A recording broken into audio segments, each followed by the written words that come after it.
గోవిందాయ నమః. అందరికీ జయ శ్రీరామ్. కృష్ణ వందే జగద్గురు. భగవద్గీత 1వ అధ్యాయము 31వ శ్లోకం. నిమిత్తాని చ పశ్యామి విపరీతాని కేశవ నచ శ్రేయోనుపశ్యామి హత్వా స్వజనమాహవే. అర్జునుడు కృష్ణ భగవానుడితో అంటున్నాడు, ఓ కేశవ, పెక్కు అపశకునములు కనపడుతున్నవి. యుద్ధమున స్వజన సమూహమును చంపుడచే శ్రేయస్సు కలుగునని అనిపించడం లేదు. పాపం అర్జునుడు అంతటి వాడు తన వాళ్ళందరినీ చూసుకున్న తర్వాత దిగొచ్చాడు. రాగద్వేషాలకి ఎవరు అతీతులు కాదు అంటారు చూసారా. కానీ పాపం పాండవులు ధర్మాత్ములు అంటే వారికి ద్వేషం ఉండదు. కానీ అయ్యో పాపం వీళ్ళు మనవాళ్లే అనే రాగం అయితే అతిశయించి ఉంటుంది. కానీ రాగం వలన ప్రమాదం ఏంటి అంటారేమో. ద్వేషం అంటే ఉండకూడదు. రాగం వలన నేను, నా వాళ్ళు, నాది, మనవాళ్ళు ఇలాంటి రాగము వలన ప్రమాదం ఏంటి అంటే ఈ రాగము కూడా బంధానికి హేతువు అవుతుంది. నావాళ్ళు నావాళ్ళు నావాళ్ళు అని దేని మీద నీవు వ్యామోహం ఉంచుకుంటావో ఆ వ్యామోహము నిన్ను బంధించి నీ వాళ్ళ కోసం నీవు మరలా పుట్టాల్సి వస్తుంది. కాబట్టి రాగము కూడా శ్రేయస్కరం కాదు. ద్వేషం అసలే శ్రేయస్కరం కాదు. రాగము కూడా శ్రేయస్కరం కాదు. కాబట్టి ధర్మం శ్రేయస్కరం, కర్తవ్యం శ్రేయస్కరం, నిష్కామైన కర్మ. నిష్కామంగా నీ కర్తవ్యం నువ్వు చేసేసి కృష్ణ అర్పణం అని వదిలేస్తే రాగమో ద్వేషమో రెండూ ఉండదు, పాపము పుణ్యము రెండూ ఉండదు. అప్పుడు ఏమవుతుందంటే మనము మోక్షాన్ని పొందుతాం. ఇప్పుడు అర్జునుడిలో ఏం అతిశయించింది? రాగం అతిశయించింది, ద్వేషం లేదు. అయ్యో వీళ్ళందరూ ఈ ఉభయపక్షాల్లో ఉన్నవాళ్ళందరూ నా బంధువులు, నా రక్త సంబంధికులు, నా స్నేహితులు, మా వాళ్ళు, వీళ్ళందరూ నా గురువులు, నా సుహృదులు, నా కొడుకు వరుస అయ్యేవాళ్ళు, నాకంటే చిన్నవాళ్ళు, నాకంటే పెద్దవాళ్ళు, పూజ్యులు అందరూ ఉన్నారే. వీళ్ళందరూ ఏమైపోతారో, పాపం పోతారో ఏమిటో. వీళ్ళతోట నేను యుద్ధం చేసేది. వీళ్ళ మీద కోపంగా పోయి కత్తి దూయగలనా? నేను కోపంగా వీళ్ళ మీదకి బాణప్రయోగం చేయగలనా? అయ్యయ్యో వీళ్ళందరూ నా వాళ్ళు కదా, నా వాళ్ళు క్షేమంగా సురక్షితంగా చల్లగా ఉండాలి. కానీ వాళ్ళని నేను చంపుకోవడం ఏమిటి? ఈ రాగం బాగా అర్జునుడిలో అతిశయించింది. అతిశయించి ఏం చెప్తున్నాడంటే, ఓ కేశవ, స్వామిని విపరీతాని కేశవ, కేశవ అనే పేరుతోటి పిలుస్తున్నాడు. గొప్ప కేశములు కలవాడని, కేసి అనే రాక్షసుడిని సంహరించిన వాడని, ఇలాగా స్వామికి కేశవ నామాల్లో కేశవ అనే నామము అర్జునుడు ఇక్కడ స్వామిని పిలుస్తున్నాడు. ఈ అర్జునుడు కూడా భగవద్గీతలో ఒక్కొక్కసారి ఒక్కొక్క పేరుతో పిలుస్తూ ఉంటాడు. స్వామికి ఎన్నో నామాలు. కృష్ణ అని పిలవాలనే ఉంది. ఒకసారి కృష్ణ అంటాడు, ఒకసారి కేశవ అంటాడు, రేపటి శ్లోకంలో గోవింద అంటాడు, మధుసూదన అంటాడు.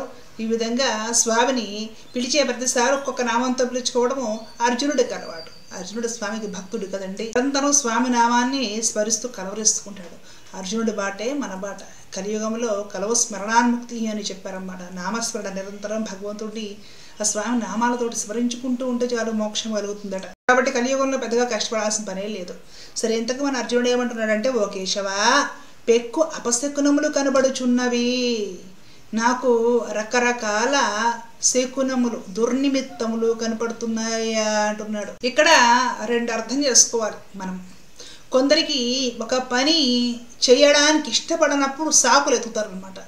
నేను బయలుదేరాను, పిల్లి ఎదురొచ్చింది, నల్ల పిల్లి ఎందుకు లేని ఆగాను.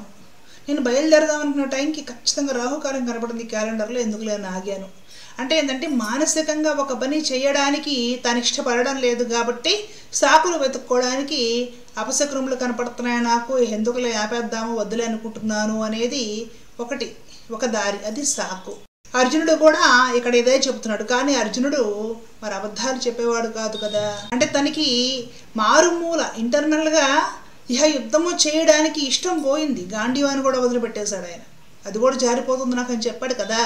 ఎందుకు ఇష్టం పోయిందంటే అందరూ తన వాళ్ళు, తనకి పోరాడవలసింది, చంపవలసింది తన వాళ్ళని. అది ఇష్టం లేక ఇప్పుడు ఏం చెప్తున్నాడంటే అపశకునాలు కనపడుతున్నాయి అని చెప్తున్నాడు. అపశకునాలు కనపడుతున్నాయి సాకుగా చెప్తున్నాడా అంటే సాకైతే కాదు. కానీ అర్జునుడికి ఒకప్పుడు అపశకునాలు కనపడింది నిజమే యుద్ధభూమిలో. కానీ ఎప్పుడైనా స్ట్రాంగ్ మైండ్తో ఉండి వాటిని పట్టించుకోవాలి పెద్దగా. ఎప్పుడైతే ఆయన ఇప్పుడు వీక్ అయ్యాడో మానసికంగా, ఆయనకి ఇంతకు పూర్వం ఇతహపూర్వం కనిపించిన అపశకునాలు కూడా గుర్తుకు వస్తున్నాయి. ఇప్పుడు గుర్తు తెచ్చుకుని అవునవును నిజమే, ఇందాక రథం వేసుకుని బయలుదేరినప్పుడు భూమి కొంచెం కంపించినట్లు అనిపించింది, పట్టపగలో తోక చొక్క అనిపించింది. ఏంటి అపశకునాలని శాస్త్రాల్లో ఉంది అంటే వేళ కాని వేళ గ్రహణాలు పట్టడము, భూమి కంపించడము, ఆకాశం నుండి నక్షత్రాలు రాలిపడతాం, ఇలాంటివన్నీ కూడా అపశకునాలు అన్నమాట. యుద్ధ పరిణామము మంచిది కాదేమో అని ఇప్పటికి యుద్ధము చేయకుండా ఉండడమే శ్రేయస్కరమేమో అని అర్జునుడు కనిపిస్తుంది. అంటే ఏంటంటే ఈ అపశకునాలు ఏమైనా ఇప్పుడు స్పాట్లో కనిపించాయి అతనికంటే కాదు. యుద్ధానికి బయలుదేరుతూ ఉన్నప్పుడు, ఈయన రెడీ అవుతున్నప్పుడు ఆ సందర్భాల్లో కొంచెం ఆయనకి ఏదో ఆకాశంలో తోక చుక్కరాలినట్లుగానో, భూమి కాస్త కంపించినట్లుగానో, ఏదో గ్రహణం పట్టినట్లు ఆకాశంలో అనిపించినట్లుగానో ఏదైనా దుర్నిమిత్తాలు తోచాయి. తోచిన అప్పుడు మానసికంగా అతడు ధైర్యంగా ఉన్నాడు కాబట్టి, తన వాళ్లే వీళ్ళు నా వాళ్ళు అనే సెంటిమెంట్స్ ఏవి గుర్తుకు రాలేదు కాబట్టి అర్జునుడు అవన్నీ పట్టించుకోలేదు. రథమికి కృష్ణుడితో కూడా చెప్పలేదు, నాకు రకరకాల అపశకునాలు కనపడుతున్నాయి స్వామి, వద్దు మానేశ్వరి ఇంటికి పోతే బెటర్ ఏమో అనిపిస్తుంది అని అర్జునుడు కృష్ణ భగవానుడితో అనలేదు.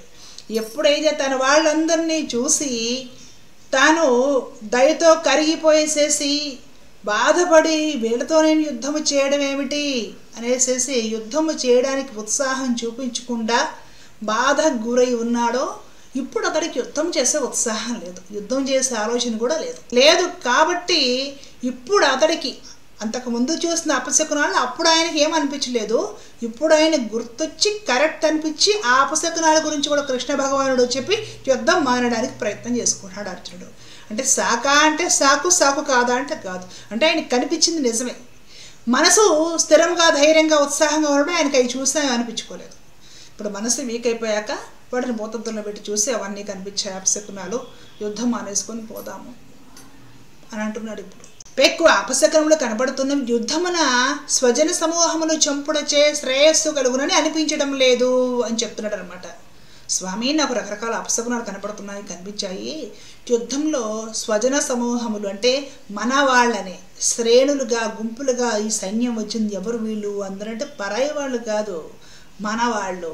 మన స్వజన సమూహాలని యుద్ధంలో చంపడం వల్ల శ్రేయస్సు కలుగుతుందని నాకు అనిపించడం లేదు, కాబట్టి యుద్ధం మానేసుకొని పోదాం స్వామి అంటున్నాడు అర్జునుడు. ఇక్కడ మెత్తగా నిదానంగా బాధతో. ఇక్కడ ఈ శ్లోకంలో మనం పట్టుకోవాల్సిన అంశం ఏంటో తెలుసా? ఈ అపశకునాలు కనిపించినప్పుడు అర్జునుడు బాగా ధైర్యంగా ఉండి లెక్క చేయాల, ఉత్సాహంగా ఉన్నాడు, సమరోత్సాహంతో ఉన్నాడు అర్జునుడు.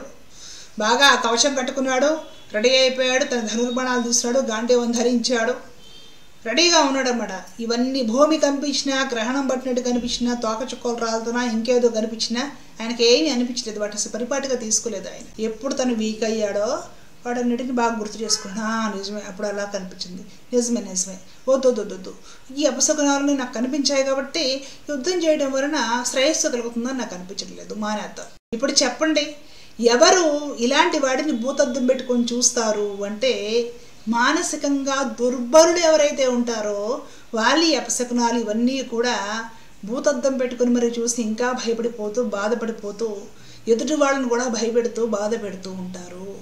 ఎవరు స్ట్రాంగ్గా ఉంటారో మానసికంగా సంతులనతో, అంటే బ్యాలెన్స్డ్ మైండ్ తోటి, అలాగే మానసికంగా ఎవరు స్ట్రాంగ్గా మొక్కవని ఆత్మవిశ్వాసంతో సంకల్ప బలంతో ఉంటారో, తన కర్తవ్యం గురించి ఒక స్థిరమైన లక్ష్యం పెట్టుకొని స్థిరచిత్తులో ఈ పని నేను చేయాలి అనేసి రెడీ ఉంటారో ఆ టైంలో ఎన్ని కనపడినా కూడా ఏమీ అనిపించదు.